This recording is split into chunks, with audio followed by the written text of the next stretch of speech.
오늘은 이삭의 길을 막으시는 하나님에 대해서 잠시 말씀을 묵상하도록 하겠습니다. 오늘 우리가 읽은 본문의 말씀을 보시면 이삭의 인생 가운데 최대 위기를 맞이하는 것을 볼 수가 있습니다. 여러분, 그 위기가 무엇이었습니까? 이삭이 거주하고 있는 가나안 땅에, 이삭이 거주하고 있는 부엘라 헤로이 땅에 역대급의 흉년과 기근이 찾아온 것입니다. 여러분, 고대 사회에 흉년이라는 것은 인간이 대비할 수 있는 것도 아니고 해결을 할 수 있는 것도 아닙니다. 사후에 어떤 회복이 전혀 불가능한 최악의 자연재해였습니다. 모든 것을 다 말라 죽게 하고 모든 것을 다 태우고 모든 것을 다 굶어 죽게 하는 인간이 겪는 최악의 고난이 바로 흉년과 기근이었습니다. 그래서 성경은 종종 영적인 메마름을 이야기할 때에 흉년과 기근을 자주 상징적으로 표현하게 됩니다. 은혜가 메마르고 은혜가 누리지 못하는 그런 상황에서는 여러분, 그 어떤 것도 시작할 수 없거니와 힘을 낼 수도 없고 회복할 수 없는 그런 상태가 되는 것이죠. 오늘 그래서 성경은 흉년을 이야기할 때 아브라함을 언급하면서 아브라함이 영적인 메마름 가운데 있었을 때 했던 그 실수와 범죄를 이삭도 똑같이 반복할 위기에 있다는 것을 오늘 본문이 보여주고 있는 것입니다. 영적인 메마름 가운데 있었던 아브라함이 여러분 했던 여러 가지 실수와 범죄가 무엇이었습니까? 아브라함은 가나안 땅의 흉년을 만나서 어떻게 했냐면 약속의 땅, 그 가나안 땅을 버리고 애굽으로 내려가지 않았습니까? 그곳에서 자신의 아내를 누이라고 속이고 파는 그런 엄청난 죄를 범하게 됩니다. 그가 영적으로 충만하지 못하고 은혜 가운데 있지 못했을 때 여러분, 아브라함은 자신의 아내를 다른 사람한테 팔아넘기는 그런 일들, 어처구니 없는 일들을 행하게 되는 것이죠. 그리고 오늘 아브라함과 똑같은 상황에서 이삭도 아브라함처럼 블레셋 땅 아비멜렉에게 가서 거했다고 했습니다. 그런데 여러분, 이런 위기 상황 가운데 누가 개입했습니까? 여러분, 2절 말씀을 보시면 여호와께서 직접 이삭의 가는 길을 막아서고 계시는 것을 볼 수가 있습니다. 그리고 하나님께서 이삭에게 뭐라고 말씀을 하셨느냐면 절대 애굽으로 내려가지 말아라. 블레셋 땅까지는 모르겠는데 절대 애굽 땅으로는 내려가지 말아라. 이렇게 말씀하셨습니다. 그리고 내가 약속한 그 약속의 땅, 가나안 땅에 머물러 있다면 너에게 큰 복을 줄 터인데 아브라함에게 했던 모든 복을 이상 너에게도 주겠다 약속하셨습니다. 사랑하는 여러분, 우리가 이 부분에서 묵상해야 할 것이 무엇입니까? 우리의 삶에 은혜가 고갈되고 은혜의 메마름을 느끼는 것은 어떤 환경 탓이 아닙니다. 다른 누구 때문에 그렇게 된 것이 아닙니다. 은혜를 받지 못하고 은혜를 누리지 못하는 것은 전적으로 나의 시선이 하나님께 집중하지 못하고 자기 자신에게 집착하거나 혹은 세상과 자신을 자꾸만 비교하면서 혹은 자신의 욕심과 탐심이 은혜가 있어야 할 그 자리를 여러분 빼앗았기 때문에 벌어지는 일들입니다.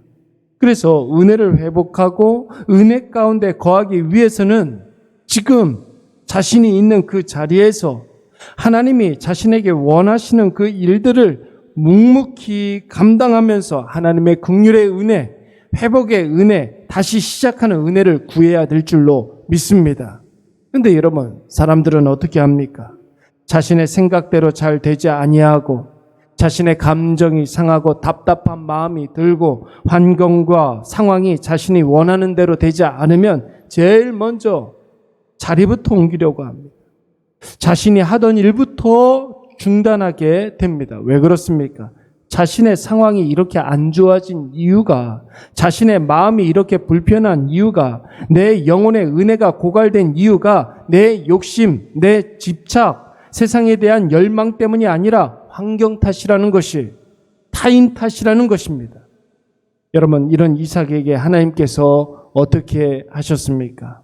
여러분, 하나님께서 이삭의 길을 막아서고 첫째, 이삭에게 나타나셨습니다. 여러분, 이 말씀은 급하게 이삭을 찾아오셨다는 말이에요. 이삭이 조급한 마음에 성급한 결정을 내릴까 봐 지금 이삭의 길을 하나님께서 막아서고 있는 것입니다. 둘째, 애굽으로 내려가지 말라고 직접적으로 말씀하셨습니다.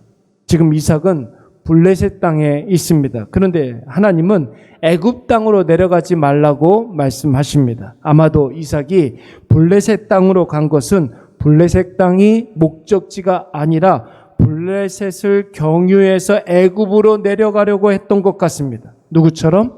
그의 아버지 아브라함처럼.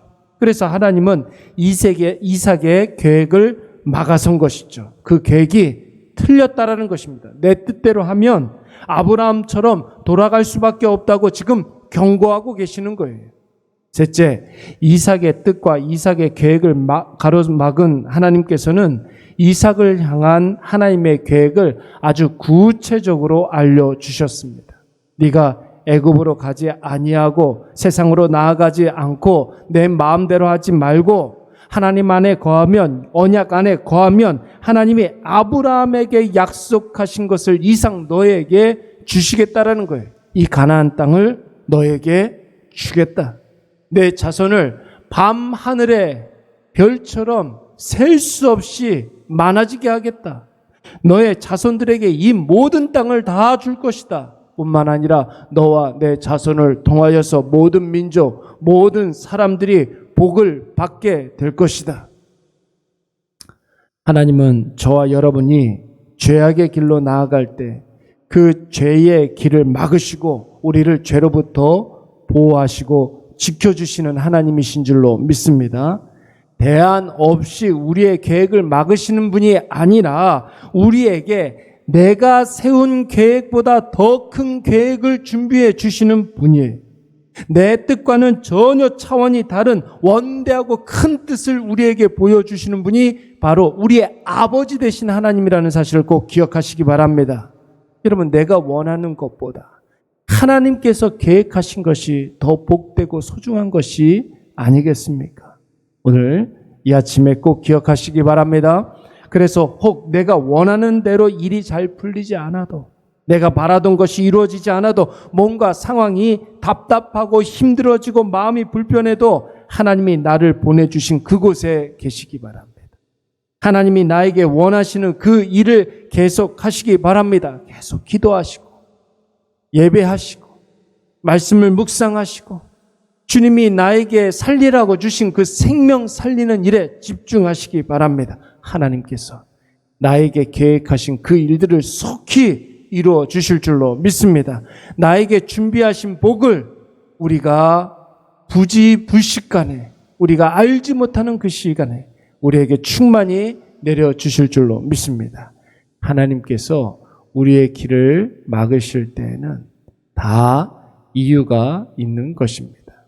우리 이 시간 말씀을 생각하면서 한번 기도하도록 하겠습니다. 함께 기도할 때 영적으로 충만한 복락을 우리에게 허락하여 주시고 날마다 우리의 삶이 하나님의 은혜 안에 거하게 하여 주시옵소서. 상황이 안 좋아지고 형편이 안 좋아지고 환경이 열악해지는 그런 상황 가운데에서도 오직 은혜를 붙잡게 하여 주시옵고 주님이 우리에게 허락하여 주신 그 사명 잘 감당하게 하여 주시옵소서.